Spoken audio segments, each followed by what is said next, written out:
मागील व्हिडिओजमध्ये आपण to find the inverse of matrices पाहिलेला आहे। त्यात आपण दोन मेथड शिकलेलो आहोत। इन्व्हर्स ऑफ मॅट्रिक्स काढण्यासाठी आपण ऍडजॉइन मेथडचा यूज केलेला आहे। शिवाय आपण इलेमेंटरी ट्रान्सफॉर्मेशनच्या सहाय्याने देखील त्या ठिकाणी आपण इन्व्हर्स ऑफ मॅट्रिक्स काढलेला आहे। आपल्याला त्या दोन मेथड देखील होत्या।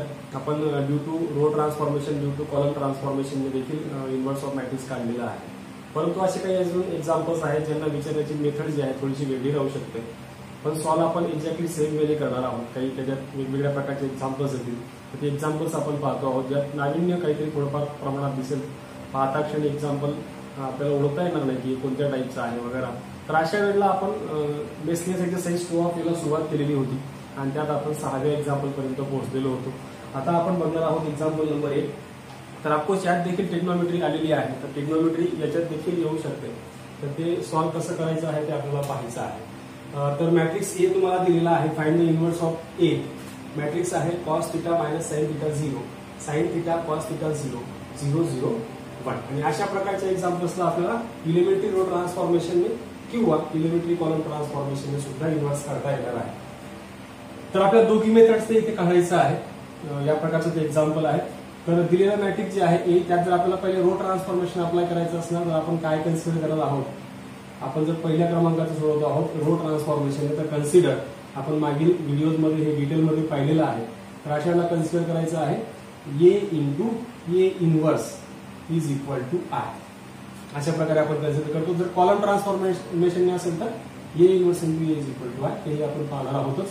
तर इथे आपल्याकडे जे ए मॅट्रिक्स आहे ते आपण आधी लिहूयात। ते आहे cos θ - sin θ 0, sin θ cos θ 0 आणि 0 0 1। हे आहे मॅट्रिक्स ए, त्याला मल्टिप्लाय आहे A inverse equal to sine as it is, आणि आय त्या ठिकाणी 3x3 चं मॅट्रिक्स असणार आहे, ज्यात 1 0 0 0 1 0 0 0 1 या टाईपचं असणार आहे। तर आपल्याला नेहमीप्रमाणे तेच करायचं आहे की याला आय मध्ये कन्वर्ट करायचं आहे, त्याला मल्टिप्लाय इनव्हर्स राहिलाच, आणि जे याच्यावरती आपण अप्लाय करतो ते सायमल्टेनियसली तुम्हाला या आय वरती देखील अप्लाय करायचं आहे। आपण त्याच मेथड जातोय, फक्त ही ट्रिग्नोमेट्री आहे, नाविन्यपूर्ण एक्झाम्पल आहे म्हणून आपण त्याला घेतो आहोत, जेणेकरून ट्रिग्नोमेट्रीला तुमच्या मनात जी भीती आहे ती निघून जाईल। आपण तेच काम करणार आहोत। ट्रिग्नोमेट्री थोडेफार फॉर्म्युले आपले पाठ असणं गरजेचं आहे। तर आपल्याला इथे 1 आणणं गरजेचं असतं। आपण रो टू रो या ठिकाणी अप्लाय करतो आहोत, म्हणजे रो ट्रान्सफॉर्मेशनचा यूज करतो आहोत, म्हणजे ऑपरेशन करताना अप्लाय करताना आपण R1 R2 आणि R3 चा यूज करणार आहोत। मग इथे त्यासाठी आपल्या स्टेप्सनुसार, जे आपण स्टेप मागील व्हिडिओजमध्ये पाहिले त्याच्या मागील व्हिडिओजमध्ये देखील पाहिलेले आहेत, तर त्या स्टेपनुसार इथे 1 आणणं गरजेचं आहे। इथे आता cos θ दिसतो, तिथे 1 नाही, परंतु ट्रिग्नोमेट्रीमध्ये 1 येण्याचं रिलेशन कुठेतरी आपण पाहिलेलं आहे। ज्या ट्रिग्नोमेट्रिक्स फंडामेंटल आयडेंटिटीज आपण शिकलेलो आहोत, ज्या आयडेंटिटीज मध्ये sin square θ plus cos θ equal to 1 येतो, त्याचा इथे आपल्याला कुठेतरी यूज करायचा आहे। त्याच्या साहाय्याने आपण इथे 1 आणू शकतो, पण त्यासाठी गरजेचं आहे कॉसचा स्क्वेअर असणं आणि साईनचा स्क्वेअर असणं। इथे मात्र कॉस आहे फक्त, त्याच्यानंतर हा रो जो आहे त्याच्यामध्ये दिसतोय आपल्याला साईन देखील आहे, म्हणजे याला कॉसने करा आणि याला साईनने करा, म्हणजे हा आपला रो 1 आहे आणि हा रो 2 आहे। म्हणजे आपण याला करणार कॉसने मल्टिप्लाय, याला करणार आहोत साईनने मल्टिप्लाय, दोघांची ऍडिशन केली की बरोबर तुम्हाला त्या ठिकाणी फंडामेंटल आयडेंटिटी मिळते sin square θ plus cos square θ, आणि तो इक्वल टू 1 येतो। तर ते आपण अप्लाय करणार आहोत। आपल्याला बदलायचं ज्याला आहे त्याला सुरुवातीला ठेवा। आपण बदलणार आहोत पहिल्या रोला, हा आपला R1, हा R2 आणि हा R3 आहे। तर फर्स्ट रो बदलतो आहोत, तर R1 चेंजेस टू, इथे पहिल्या एलिमेंटला आपण कॉसने मल्टिप्लाय करतो आहोत, cos θ इंटू R1 आणि प्लस करून sin θ इंटू R2, म्हणजे R2 ला मल्टिप्लाय करतो, दोघांची ऍडिशन करतो आहोत। तर थोडा स्टेप वाढून घेतो वाटल्यास, तर काय होईल बघा, इथे हे जे मी इथे अप्लाय करतो तिथे काय होईल, इथे हा जो पहिला रो आहे आपला तोच फक्त चेंज होणार आहे, सेकंड रो आणि third row as it is असणार आहे। तो कसा चेंज होतोय, तर कॉस इंटू हा कॉस त्याला मल्टिप्लाय होणार, cos θ into cos θ plus sin θ into R2 त्यावेळेला आहे sin θ। हा आपला पहिला इलेमेंट झालेला आहे। सेकंड इलेमेंट जो आहे त्यात cos θ मल्टिप्लाय बाय sin θ होईल, म्हणजेच मायनस sin θ cos θ, मी cos θ इथे लिहिला, आणि R1 जो आहे तो आपला मायनस sin θ आहे, plus sin as it is हा sin θ, आणि त्यावेळेचा R2 जो आहे तो cos θ इंटू cos θ। आणि थर्ड इलिमेंट जो आहे त्यात दोघी 0 0 दिसत आहेत बघा. म्हणजे R1 पण 0 आहे, R2 पण 0 आहे. अशा वेळेला डायरेक्टली थर्ड इलिमेंट जो आहे तो 0 येऊन जाईल. बाकी हे बदलणार नाहीये. साइन थिटा, कॉस थिटा 0 आणि 0 0 1 हे बदलणार नाही. हा फक्त आपला ए मॅट्रिक्स जो आहे तो सिम्प्लिफाय झालेला आहे. त्याच्यावरती आपण हे ऑपरेशन अप्लाय केल्यानंतर बाकी इक्वल टू हे एक्झॅक्टली जे असणार त्याला देखील तेच त्याच्यावरती अप्लाय करायला लागणार आहे. मग ते कसं करूयात बघा. आपल्याला R1 चेंज करायचं आहे. त्या ठिकाणी फक्त पहिला रो बदलणार आहे, दोन्ही रो बदलणार नाही. तर मग आपण काय करणार, R1 ला कॉस ने मल्टिप्लाय केलं म्हणजे ते कॉस थिटा फक्त येईल, कारण कॉस थिटा इंटू तो 1 असणार आहे. Plus sign as it is.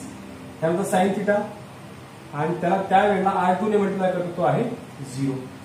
इथे 0 आहे म्हणून ते कॉस थिटा इंटू 0, कारण R1 आपला 0 आहे. प्लस साइन थिटा आणि त्याला मल्टिप्लाय होणार आहे R2 आहे आपलं त्यावेळेला 1. आणि हे दोघी 0 0 आहेत, ते 0 राहणार आहे. तर इथे 0, बाकी सेकंड रो आणि थर्ड रो जो आहे तो ऍज इट इज असायला पाहिजे. त्याला आपण चेंज केलेलं नाही. तर याला आता थोडंसं व्यवस्थित लिहून घेऊया. तर काय बघा, हा cos theta into cos theta, cos square theta होईल. हा sine into sine, sine theta sine square theta होईल. तर मी याला काय करतो, तुम्हाला अंडरस्टँडिंग झाले असल्याने याला इथेच कॉस स्क्वेअर थिटा लिहून टाकतो आणि इथे याला साइन स्क्वेअर थिटा लिहून टाकतो. म्हणजे हा साइन स्क्वेअर थिटा आपला कॉस स्क्वेअर थिटा जो आपला फॉर्म्युला तयार झाला आयडेंटिटी. जागी अवय आपण थोडं शॉर्टकट घेतो आहोत. इथे येईल 1. हा 1 आला. इथे मायनस प्लस साइन कॅन्सल झाल्यानंतर इथे मिळाले 0. दोघी एक सारखे आहेत आणि मायनस प्लस आहेत, तर कॅन्सल होईल. हा 0 ऍज इट इज असेल. बाकी इथले जे आहेत इलिमेंट साइन थिटा आणि हा cos theta 0 as it is असेल. आणि इकडे 0 0 1 हा देखील असाच असणार आहे. Into A inverse is equal to. इथे देखील बघूया. इथे काय होईल पहा. तर हा cos theta plus sine theta into 0 आहे, तर फक्त कॉस थिटा इथे राहील. कॉस थिटा, त्यानंतर इथे फक्त साइन थिटा राहील. साइन थिटा आणि इथे फक्त 0 असणार आहे. बाकी सेम 0 1 0 0 0 1. पुढे आता याच्या साह्याने आपण याला 1 केलेला आहे. याच्या साह्याने आपण आता याला 0 करणार आहोत साइन थिटाला. कारण आपल्या स्टेपनुसार याला 1 करणं, याचा उपयोग करून याला 0 करणं, नंतर याला 1 करणं, याचा उपयोग करून याला 0 करणं, नंतर इथे 1 करून याला 0 0 करणं. हे आपली स्टेप्स आहेत, बेसिक स्टेप्स आहेत, त्या आपल्याला अप्लाय करायच्या आहेत. तर आता साइन थिटा जो आहे तो 0 करायचा आहे. म्हणजे मला बदलायचा कोणाला आहे, सेकंड रोला. म्हणजे R2 चेंजेस टू. कसा चेंज होतोय बघा. मी याला काय करतो, याला साइनने मल्टिप्लाय केला आणि याला सबस्ट्रॅक्ट केला, त्याच्यामुळे तो 0 होऊन जाईल. म्हणजे या ठिकाणी R2 असाच राहू द्या, minus sine theta into R1. याला केल्यावरती हा जो पहिला रो आहे तो बदलणार नाहीये आणि 1 0 0 हे ऍज इट इज असणार. आपला थर्ड रो देखील बदलणार नाही. हा A inverse is equal to, पुढचं पुढे बघू. तर इथे R2 काय बघा आता, साइन थिटा मायनस हा साइन थिटा इंटू त्यावेळेला हा 1 आहे, तर sine theta minus sine theta जो आहे तो हा 0 होऊन जाईल. त्यानंतर बघा सेकंड नंबर हा एलिमेंट दिसतोय cos theta minus sine theta into त्यावेळेला R1 आहे 0, म्हणजे इथे फक्त येणार आहे कॉस थिटा. आणि हे दोघीच 0 आहेत, R2 पण आणि R1 पण, ते 0 होऊन जाणार आहे. तसंच पुढे इथे बघूयात. तर इथे आता हा कॉस थिटा साइन थिटा आणि 0 आहे, तो बदलणार नाही, तो ऍज इट इज असणार. आणि हा रो देखील आपला बदलणार नाहीये. मात्र इथे कसा चेंज होतोय बघा. R2 आहे 0 मायनस साइन थिटा, त्यावेळेला R1 आहे कॉस थिटा, म्हणजे minus sine theta cos theta हा आपला तो इलिमेंट असणार आहे. पुढचा इलिमेंट जो आहे त्यात R2 जो आहे तो 1 आहे आणि हा minus sine theta into sine theta, म्हणजेच 1 मायनस साइन स्क्वेअर थिटा येणार आहे. आणि इथे दोघी 0 आहेत परत, तर R1 R2 0 म्हणून इथे 0 येणार आहे. पुढे आपण थोडं सिम्प्लिफाईड त्याला करूया. सिम्प्लिफाईड स्टेप फक्त लिहिणार आहोत. 1 0 0 0 कॉस थिटा 0 0 0 1, कारण इथे एक फॉर्म्युला दिसतो आहे फंडामेंटल आयडेंटिटीचा. तर इथे हा cos theta sine theta 0 as it is, हा minus sine theta cos theta as it is, आणि हा मात्र 1 मायनस साइन स्क्वेअर थिटा म्हणजे असणार आहे कॉस स्क्वेअर थिटा, ही आपली आयडेंटिटी आहे. आणि हा 0 0 0 1 हा ऍज इट इज असेल. पुढच्या स्टेपला आपल्याला डायरेक्ट आन्सर मिळतं आहे ते कसं बघा. तर आपण काय करणार आहोत, आपल्याला बदलायचा आहे हा, याला 1 करायचा आहे. तर आपण काय करणार, अप्लाय करताना सेकंड रोला बदलतो आहोत. तर सेकंड रोला कॉस थिटाने फक्त डिवाइड करायचं आहे, कारण त्याच्यानेच त्याला डिवाइड केलं असतं आपल्याला 1 मिळणार आहे. म्हणजे यावरून आपल्याला डायरेक्टली त्याचा आन्सर मिळू शकतोय. बघा कसं, तर इथे डायरेक्ट 1 0 0 0 1 कारण त्याच्याने डिवाइड करतोय 0 upon cos theta cos theta upon cos theta 0 upon cos theta. तर हे डायरेक्टली आपल्याला आय मिळणार आहे. आणि इकडे पण त्याच्यानेच डिवाइड केल्यानंतर हा पहिला रो तर बदलणार नाही, सेकंड रो मध्ये फक्त मायनस साइन थिटा असेल कारण कॉस कॅन्सल झालेला असेल. यातला एक कॉस कॅन्सल झालेला असेल, हा 0 0 1. आणि अशा प्रकारे आपल्याला डायरेक्टली हा आय असल्यामुळे आपण ए इनवर्स लिहू शकतो. A inverse is equal to cos theta sine theta 0 minus sine theta cos theta 0 आणि 0 0 1 हा असणार आहे इनवर्स या मॅट्रिक्सचा. तुम्ही जर थोडक्यात पाहत असाल तर चेंज कसा दिसतो बघा. तर आपण जे एमसीक्यूज असतात किंवा एनडीए साठी एक्झाम्पल्स ज्या वेळेला विचारतात त्यात शॉर्ट आपल्याला माहिती पाहिजे cos theta minus sine theta, फक्त यांची साइन चेंज झाली बघा आणि डायरेक्ट त्याचा इनवर्स आपल्याला मिळतो आहे.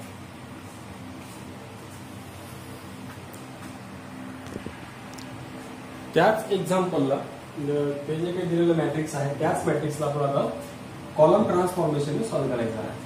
तर याला कन्सिडर करताना आपण आता कन्सिडर करताना A inverse into A is equal to I असं कन्सिडर करणार आहोत. तर इथे A inverse as it is ठेवा. मॅट्रिक्स ए आपल्याकडे आहे cos theta minus sine theta 0 sine theta cos theta 0 0 0 1 is equal to इथे आय आपलं 3x3 मॅट्रिक्स असणार आहे 1 0 0 0 1 0 0 0 1. एक्झॅक्टली सेम वे आपल्याला अप्लाय करत जायचंय, फक्त इथे आपण कॉलमचा यूज करत आहोत, तिथे आपण रोचा यूज केला होता. इथे आता याला 1 करणं गरजेचं आहे, परंतु इकडच्याचा यूज आपण करणार आहोत. तर तो करत असताना काय होणार बघा, आपल्याला ज्याला बदलायचा आहे आता इथे हा कॉलम 1 असेल, हा कॉलम 2 असेल आणि हा कॉलम 3 असणार आहे. तर आपल्याला बदलायचा आहे C1 म्हणजे column number 1 C1 changes to. याला कॉसने मल्टिप्लाय करा, याला साइनने मल्टिप्लाय करा. म्हणजे आपण कॉसने मल्टिप्लाय करतोय C1 ला आणि साइनने मल्टिप्लाय करतो आहे C2 ला. परंतु इथे मायनस साइन आहे म्हणून मायनस मायनसचा प्रोडक्ट जो आहे तो प्लस होतो. या साह्याने ते प्लस म्हणून आपल्याला आयडेंटिटी मिळणार आहे, म्हणून आपण त्याला मायनस साइन देणार आहोत. तिथे काय होईल बघा, आता फर्स्ट कॉलम जो आहे तो फक्त आपला बदलणार आहे, सेकंड कॉलम जो आहे तो आपला बदलणार नाही, थर्ड कॉलम जो आहे तो आपला बदलणार नाही.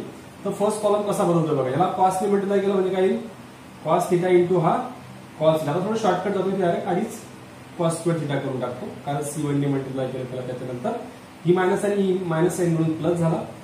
हा एक साइन थिटा आणि त्याला मल्टिप्लाय असलेला C2 चा हा साइन थिटा हा स्क्वेअर होऊन जाईल. बाकी मायनस साइन थिटा आणि हा 0 बदलणार नाही, कारण हे दोन्ही कॉलम जे आहेत ते एक्झॅक्टली सेम असणार आहे. पुढच्या स्टेपला बघूयात. हा जो कॉलम दिसतोय कॉलम नंबर 1 त्याच्यातला पहिला एलिमेंट हा आहे आणि सेकंड एलिमेंट कॉस थिटा हा आहे. तर इथं कॉस थिटा मल्टिप्लाय हा साइन थिटा होईल. तर cos theta into sine theta आणि पुढे मायनस साइन आहे, minus sine theta into cos theta. जागेवर आपण हे नंतर लिहिणार आहोत. तर पुढे दोघे 0 0 आहेत बघा. कॉलम नंबर 1 आणि कॉलम नंबर 2 देखील 0 देणार आहे. बाकी हे दोन कॉलम बदलणार नाहीत. साइन थिटा हा कॉस थिटा 0 आणि 0 0 1 हे बदलणार नाही इज इक्वल टू पुढे आय मात्र बदलायचा आहे. त्यात देखील आपल्याला फक्त कॉलम नंबर 1 बदलायचा, बाकीचे ऍज इट इज असतील. तर C1 तसं इथे आता C1 हा 1 आहे, तर हा कॉस थिटा त्याला मल्टिप्लाय हा 1 मायनस साइन थिटा त्याला मल्टिप्लाय C2 त्यावेळेला आहे 0. त्यानंतर C1 इथे कॉस थिटा जो आहे तो आहे 0. त्यानंतर कॉस थिटा इंटू इथे 0 होईल आणि त्याच वेळेला C2 आहे 1, तर मायनस साइन थिटा इंटू 1 इथे होईल. आणि इथे दोघे 0 0 आहेत, C1 0 C2 0 म्हणून आपण डायरेक्टली 0 लिहिणार आहोत. बाकी हे दोन कॉलम जे आहेत ते बदलणार नाही. हे ऍज इट इज असणार आहे. त्याला थोडं सिम्प्लिफाईड करून आपण लिहिणार आहोत. तर ए इनव्हर्स इंटू कॉलम आहे हा 1 येईल, कारण sine square theta plus cos square theta 1 येतो. फंडामेंटल आयडेंटिटीनुसार हा मायनस साइन थिटा हा 0, हा मायनस प्लस कॅन्सल होऊन जाईल. Cos theta sine theta minus plus आहे कॅन्सल. हा कॉस थिटा हा 0 आणि हा 0 0 1 ऍज इट इज असणार आहे. इक्वल टू आय मॅट्रिक्स जे आहे त्याच्यात आपण कन्व्हर्ट केलं आहे, त्यानुसार ते फक्त कॉस थिटा येईल कारण हा 0 झाला आहे, आणि ते फक्त मायनस साइन थिटा येईल. म्हणजे हा cos theta minus sine theta हा असेल 0 0 1 0 आणि 0 0 1 हे बदलणार नाही. पुढे आपल्याला आता काय करायचं आहे बघा. या ठिकाणी 1 आणणं गरजेचं आहे आणि याचा यूज करून आपण याला 0 करून सॉरी आपल्याला इथे जो आहे याचा उपयोग करून याला 0 करणं गरजेचं आहे, कारण आपण कॉलम मध्ये आहोत, आपण रो मध्ये नाही. तर 1चा यूज करून आपल्याला याला 0 करायचा आहे, कारण कॉलम टू कॉलम आहे. म्हणजे बदलणार काय बघा, आपल्याला बदलायचं ज्याला आहे तो कॉलम नंबर 2 आहे. हा 1 2 आणि हा 3. तर कॉलम नंबर 2 याला चेंज करायचा आहे. कसा, तर इथे मला 0 करायचा याचा यूज करून. तर मी काय करणार आता, याचा यूज करतो याला मी साईनने म्हटलं लागणार, दोघांची ऍडिशन करून टाकणार. तर जो C2 आहे तो ऍज इट इज ठेवा, प्लस करून C1 ला आपण साइन थिटाने मल्टिप्लाय केलं, म्हणजे या पहिल्या नंबरला पहिल्या इलेमेंटला, आणि याला साईनने म्हटलं गेलं हा साइन थिटा होऊन जाईल. त्यातनं प्लस केल्यावरती हा मायनस साइन थिटा म्हणजेच तो 0 होऊन जाईल. यासाठीच ते आपण अप्लाय करतो आहोत. तर ये इनव्हर्स बदलणार नाहीये 1 0 0, कारण पहिला कॉलम बदलणार नाही. सेकंड कॉलम कसा बदलतोय बघा. या दोघांची बेरीज केली तर आपला ऑफकोर्स 0 येणार आहे, कारण C2 आहे मायनस साइन थिटा आणि C1 आहे 1. तर साइन थिटा मल्टिप्लाय केल्यावरती sign theta minus sine theta तो होऊन जाईल. पुढे C2 आहे 0 प्लस हा sine theta into cos theta, म्हणजे इथे येईल sign theta into cos theta. पुढे सॉरी C2 आहे कॉस थिटा, C2 आहे cos theta plus sine theta into C1 आहे त्यावेळेला 0, म्हणजे तो 0 होऊन जाईल. हा पुढे 0 0 1, आणि इथे कसा बदल, दोघी जे दिसत आहेत 0 आहे, C2 पण आणि C1 पण, तरी इथे डायरेक्टली 0 येणार आहे. पुढच्या स्टेपला आय मध्ये देखील आपण ते अप्लाय करणार आहोत. इथे काय बघा, पहिला कॉलम जो तो बदलणार नाही, cos theta minus sine theta आणि 0 ऍज इट इज असेल. हे कसं बदलतंय बघा. इथे C2 आहे 0, C2 0 plus sine theta into हा कॉस थिटा, म्हणजे साइन थिटा कॉस थिटा इथे येईल. पुढे काय बघा, C2 आहे 1, C2 आहे 1 प्लस हा साइन थिटा इंटू हा मायनस, म्हणजे 1 मायनस साइन स्क्वेअर थिटा तो होईल. आणि हे दोघी 0च आहेत, तर इथे 0 येणार आहे, आणि हा 0 0 1 बदलणार नाही. पुढच्या शेपला फक्त सिम्प्लिफाय करून त्याला लिहून देतो. इथे येईल 1 0 0 0 कॉस थिटा 0 0 0 1 इक्वल टू, इथे येईल cos theta sine theta cos theta 0, हा मायनस साइन थिटा, हा 1 मायनस साइन थिटाचा परत फॉर्म्युला आहे साइन स्क्वेअर थिटाचा, तो आहे कॉस स्क्वेअर थिटा. आयडेंटिटी आहे 0 0 0 1.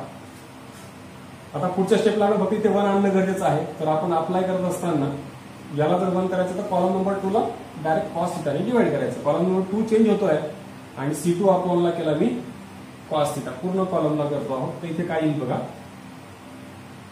इथे ये इनव्हर्स इंटू 1 0 0 0 0 हे बदलणार नाही, आणि इथे 0 upon cos theta 0 cos theta upon cos theta 1 0 upon cos theta 0, आणि हे 0 0 1 बदलणार नाही. इक्वल टू सेम इथे देखील आपल्याला तेच अप्लाय करायचं आहे. पहिला कॉलम जो आहे तो cos theta minus sine theta आणि 0 बदलणार नाही. इथे C2 ला कॉस ने डिवाइड केलं तर इथे फक्त साइन थिटा राहील, कारण कॉस कॉस कॅन्सल होईल. याच्यातला एक कॉस कॅन्सल होईल 0, आणि इथे 0 0 1 असं राहणार आहे. फायनली हा आय असणार आहे, आणि जी रिमेनिंग टर्म दिसते आहे तेच आपलं ए इनव्हर्स त्याचा असणार आहे. A inverse is equal to काय असणार आहे बघा, सेम आन्सर आपल्याला मिळालेला आहे दोघीही मेथडने गेल्यानंतर. कॉलम ट्रान्सफॉर्मेशन वापरून देखील आणि रो ट्रान्सफॉर्मेशन वापरून देखील आपल्याला ए इनव्हर्स जो आहे तो सेम मिळतो आहे.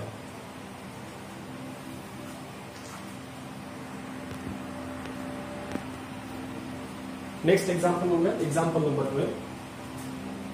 फक्त विचारायची पद्धत बदलणार आहे, पण आपण एक्झॅक्टली सेम वर्किंग आपलं सेम आहे सॉल्व्ह करताना. Find X if X is equal to B where A is equal to matrix दिलाय 1 2 3 -1 1 2 1 2 4 अँड बी दिलाय 1 2 3.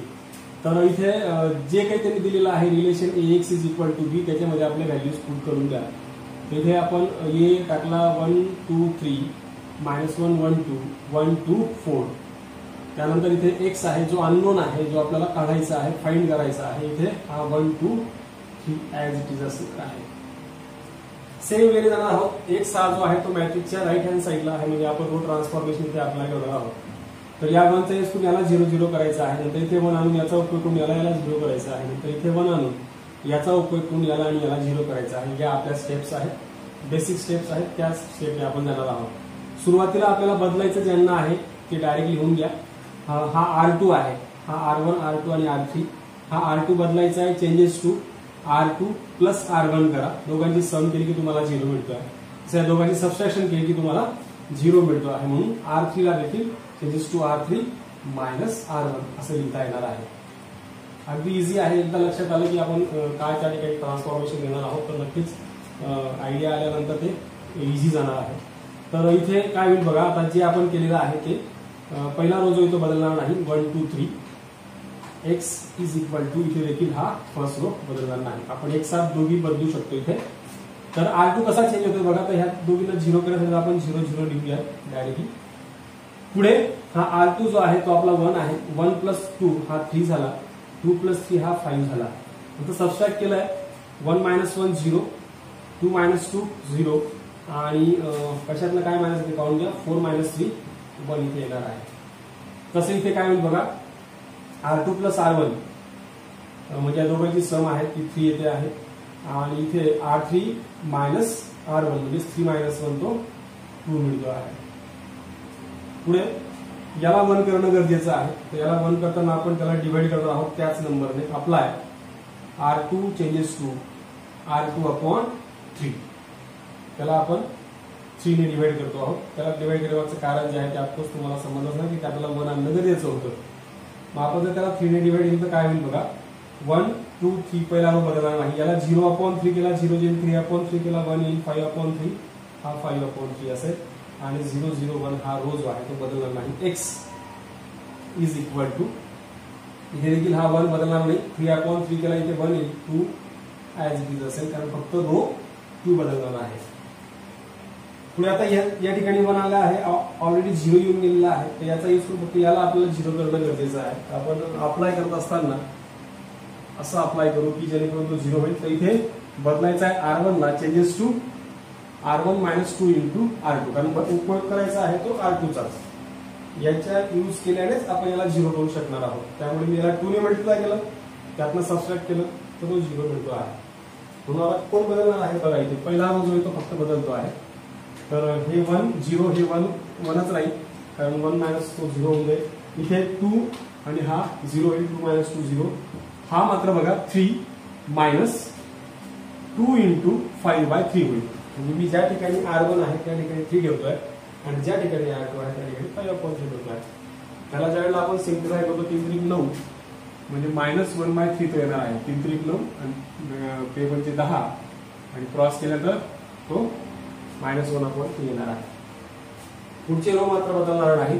0 1 5/3 0 0 1 बदलणार नाही. इथे एक्स आहेच आणि इकडे कसा चेंज होईल बघा.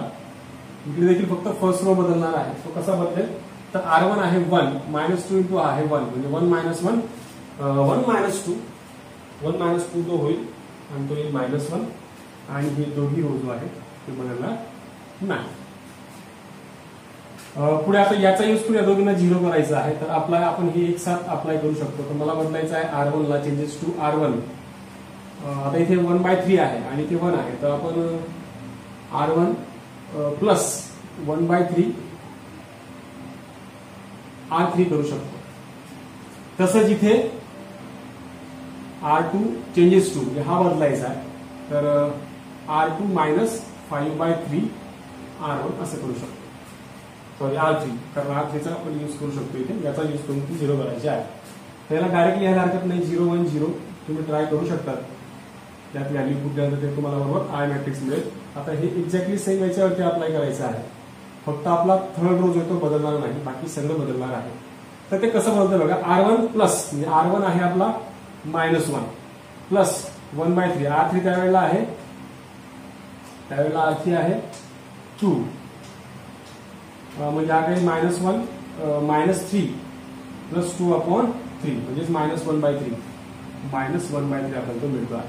म्हणजे इथे 1 टाकला तर 1 -5/3 इंटू R3 त्यावेळेला आपला 2 आहे. तर याला देखील क्रॉस केला तर 3 -10/3 म्हणजे हा -7/3 असणार आहे. आणि हा थर्ड रो जो ऍज इट इज असेल.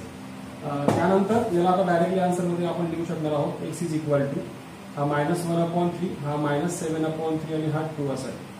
असंच ठेवलं तरी चालेल किंवा यातनं आपण -1/3 जर कॉमन काढला तर इथे येईल हा 1 7 आणि हा -6.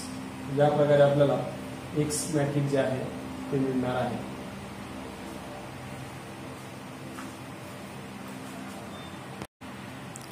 नेक्स्ट एक्झाम्पल बघूया. Example number 13. इथे देखील एक रिलेशन दिलेलं आहे आणि त्यात ABC हे 3 मॅट्रिसेस दिलेले आहेत. त्यात फक्त आपण व्हॅल्यू पुट करूयात आणि मग बघूयात पुढे काय करायचं. ते इथे A जो आहे तो 1 1 1 2 असा आहे. हा X जो अननोन आहे. B मॅट्रिक्स जे आहे ते आपण तात्पुरत्या स्वरूपात असंच राहू द्या आणि फक्त C ठेवूयात. म्हणजे इथे याला सॉल्व्ह करत असताना एक लक्षात घ्या की आपण सुरुवातीला कुठल्या तरी एकच ट्रान्सफॉर्मेशन आपण अप्लाय करू शकतो. आपण एकाच वेळी दोन्ही ट्रान्सफॉर्मेशन अप्लाय नाही करू शकत. मग आपण काय करूयात की सुरुवातीला आपण याला आय करूयात म्हणजे फक्त एवढं रिलेशन राहणार आहे. म्हणून याला ऍज इट इज ठेवूयात कंटिन्युअस जोपर्यंत हा आय होत नाही तोपर्यंत. त्यानंतर मग आपण बी ची व्हॅल्यू ठेवणार आहोत. तर बघा इथे जर हे राईट हँड साईडला आहे तर ऑफकोर्स इथे लेफ्ट हँड साईडला असल्यामुळे आपण रो ट्रान्सफॉर्मेशन अप्लाय करणार. याला आय करताना याचा यूज करून याला 0 करायचा, नंतर याला 1 करायचा, याचा यूज करून याला 0 करायचा आहे. तर अप्लाय बदलायचा कोणाला आहे बघा. बदलतो आहोत R2 changes to R2 -R1 कारण डायरेक्टली सबस्ट्रॅक्ट केलं तो 0 मिळतो. तिथे काय होईल 1 1 बदलणार नाही फर्स्ट रो. सेकंड रो जो आहे त्यात हा 0 होईल कारण 1 -1 करतो आहे. आणि ते R2 -R1 म्हणजे 2 -1 करतो इथे 1 येईल. हा आपला XB आहे. तसाच एक्झॅक्टली जे इकडे अप्लाय केलं ते सायमल्टेनियसली आपल्याला तिकडे पण अप्लाय करायचं आहे. तर इथे 24 आणि 7 बदलणार नाही. R2 आहे 31 -24 केल्यावर आपल्याला 7 मिळतो आणि 9 - 7 केल्यावर आपल्याला मिळणार आहे 2. या प्रकारे त्यानंतर आपल्याला या 1 चा यूज करून याला 0 करायचा आहे. तर अप्लाय R1 चेंज करायचा आहे. R1 changes to R1 minus आणि R2 चा यूज करायचा आहे म्हणून R2. तर इथे डायरेक्टली आपल्याला 1 0 0 1 आणि हा XB मिळेल इक्वल टू इथे बदलणार कोण नाही बघा. हा 7 आणि 2 चेंज होणार नाही. मात्र हे 24 आणि 7 चेंज होतील. ते कसे बघा. तर 24 - 7 इथे काय किती येईल बघा 17 आणि 7 - 2 इथे येणार आहे 5. आता पुढे हा आय झालेला आहे. आपल्या बेसिक मॅट्रिसेसच्या लॉ नुसार इथे तुम्हाला जे मिळतं आहे त्याला आपण आता बी पण ठेवून देणार आहोत. कारण हा आय त्याला मल्टिप्लाय केला असता आपल्याला तेच मॅट्रिक्स मिळतं. म्हणून एक्स ऍज इट इज आणि नंतर बी मॅट्रिक्स आपण ठेवूया. बी मॅट्रिक्स आपल्याकडे आहे 4 1 3 1. आता मात्र आपल्याला कॉलमचा यूज करायला लागणार कारण एक्स जो आहे तो लेफ्ट हँड साईडला आहे. म्हणजे अननोन मॅट्रिक्स जे आहे ते लेफ्ट हँड साईडला आहे. म्हणून आपण कॉलम ट्रान्सफॉर्मेशन यूज करणार. तर कॉलमचा यूज करण्यापूर्वी इथे बघा आता इंटरचेंज आपण आधी करूयात कारण इथे 1 आणणं गरजेचं होतं. तो इकडे 1 आहे का ते चेक करायचं. मग इकडे आहे तुम्ही त्याला आपण इकडे आणूयात म्हणजे आपण इंटरचेंज करूयात थोडक्यात C1 आणि C2 यांच्यामध्ये. तर हा एक्स इथे येईल इंटरचेंज केल्यावरती 1 1 आणि हा 4 3. एक्झॅक्टली सेम आपल्याला याच्यावरती पण अप्लाय करायचं 5 2 आणि 17 7. नंतर या 1 चा यूज करून याला 0 करायचं आहे. तर आपल्याला कोणाला बदलतो आहोत बघा. Apply C2 changes to C2 -4 into C1. याला 4 ने मल्टिप्लाय केलं त्यातलं 4 मायनस केला 0 होतो म्हणून आपण 4 ने मल्टिप्लाय केलं. तर कॉलम नंबर 1 बदलणार नाही. 2 बदलतोय कसा हा 0 होतोय. इथे C2 आहे 3. हा C2 3 -4 त्यावेळेला C1 आहे 1 म्हणजे इथे येईल -1 इक्वल टू एक्झॅक्टली सेम इकडे अप्लाय करायचं आहे. इथे काय आहे बघा C2 बदलणार नाही, C1 बदलणार नाही, C2 बदलतो आहे म्हणजे ते C2 आहे 17 मायनस 4 इंटू त्यावेळेला C1 आहे 5, 4×5 = 20, 17 मायनस 20 मायनस 3 असं ते होणार आहे. त्यानंतर C2 आहे 7 मायनस 4 इंटू C1 त्यावेळेला आहे 2, 4×2 = 8, 7 मायनस 8 मायनस 1. नंतर याचा यूज करून याला 0 करायचा आहे, इथे 1 आणणं गरजेचं आहे. तो 1 ऑलरेडी नाहीये, तो -1 आहे, म्हणून त्याला पॉझिटिव्ह करण्यासाठी म्हणून आपण -1 ने मल्टिप्लाय करू शकतो. म्हणजे पूर्ण कॉलम नंबर 2 ला -1 ने जर मल्टिप्लाय केलं किंवा डिवाइड केलं तर या ठिकाणी तुम्हाला 1 0 कॉलमला करतो आहोत म्हणून हा 1 1 ऍज इट इज राहिलेला, 0 ला -1 ने मल्टिप्लाय केला असता 0 येईल आणि हा मायनस मायनसचा प्रॉडक्ट प्लस होईल. इकडे मात्र 5 2 ऍज इट इज असेल आणि कॉलम नंबरला 2 ला मायनस साईनने मल्टिप्लाय केल्यामुळे हा हे दोघी जे आहेत ते पॉझिटिव्ह होतील. त्यानंतर बघूयात आपल्याला पुढे या 1 चा यूज करून फक्त याला 0 करायचा म्हणजे आपल्याला डायरेक्ट फायनल आन्सर मिळणार आहे. तर बघूयात अप्लाय. आपण बदलतो कोणाला आहोत, कॉलम नंबर 1 ला, म्हणजे कॉलम नंबर 1 आधी चेंजेस टू C1 आणि त्याच्यानंतर याला त्याच्याने सबस्ट्रॅक्ट केलं C1 मायनस C2. तर डायरेक्ट तुम्हाला इथे 1 0 0 1 असं मिळेल इक्वल टू इथे मात्र इथे आता बदलणारा कोण आहे, कॉलम नंबर 1 म्हणजेच 3 आणि 1, कॉलम नंबर 2 बदलणार नाही. आणि हे कसे होतात, C1 मायनस C2 म्हणतोय आपण. तर 5 मायनस 3 2 आणि 2 मायनस 1 1 अशा प्रकारे डायरेक्ट आपल्याला एक्स मॅट्रिक्स जे आहे ते मिळणार आहे. एक्स इज इक्वल टू 2 3 1 1 आणि हे असणार आहे आपलं x matrix.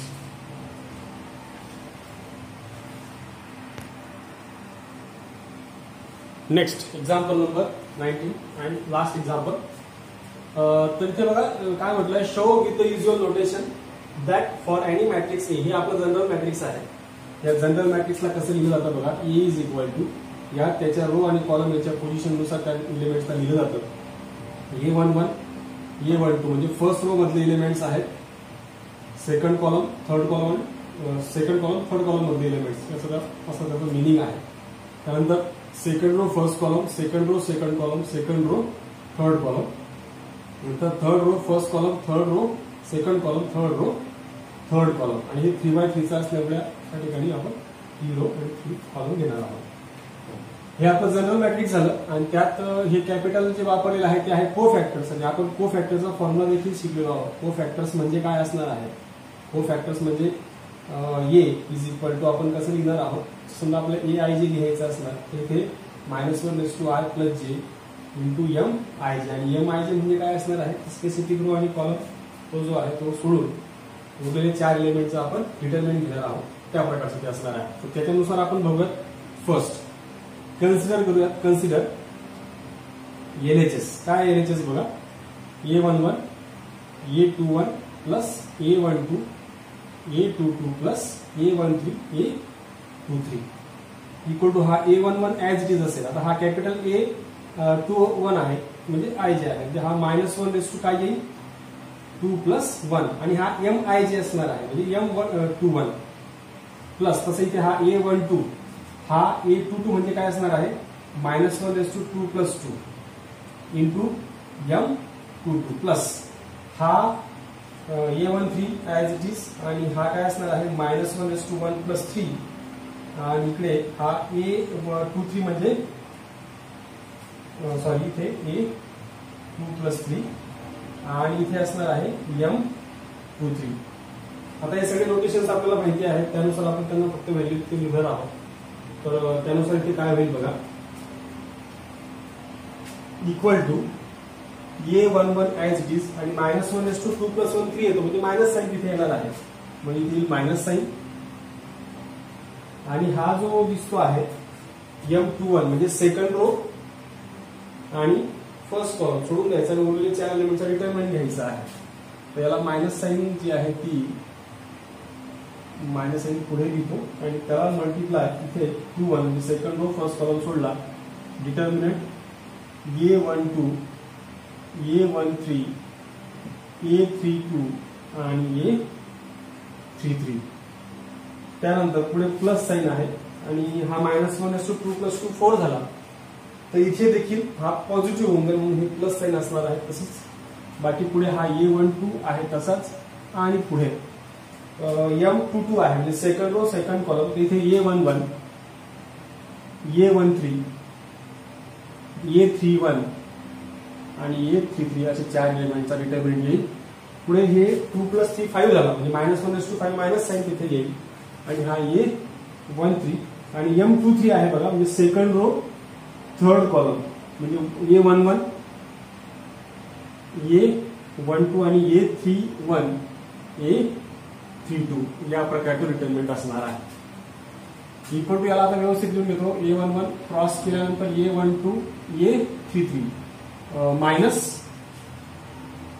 A13, A32 plus exactly same इथे क्रॉस केल्यानंतर A11, A33 minus A13, A31 इथेही क्रॉस केलं मायनस हा A13 त्यानंतर क्रॉस केल्यानंतर A11 into A32 minus A12 into A31 मध्ये मल्टिप्लाय करतो तर इथे minus A11, A12, A33 minus याने मल्टिप्लाय केलं प्लस आला A11, A13, A32 प्लस याने मल्टिप्लाय केलं A11 आधी लिहिला हा A12, A33 नंतर याने मल्टिप्लाय केल्यावरती मायनस A12, A13, A31 पुढे मायनस याने मल्टिप्लाय केल्यावरती A11 आधी लिहिला नंतर A13, A32 minus minus product plus झाला.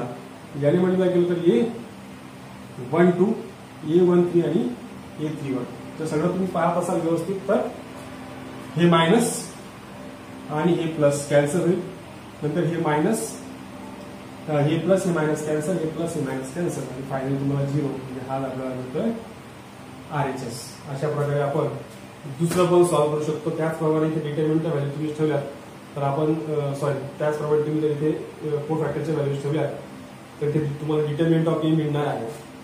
डिटर्मिनंट ऑफ ए आपण जसं सॉल्व्ह केलेलं आहे लेवल सेंटरला एक्झॅक्टली सेम गेले हे एक्झाम्पल तुम्ही सोडवू शकता. पुढील व्हिडिओमध्ये आपण शेवटच्या टॉपिककडे जाणार आहोत या चॅप्टरच्या तर ते बघणार आहोत पुढील व्हिडिओमध्ये.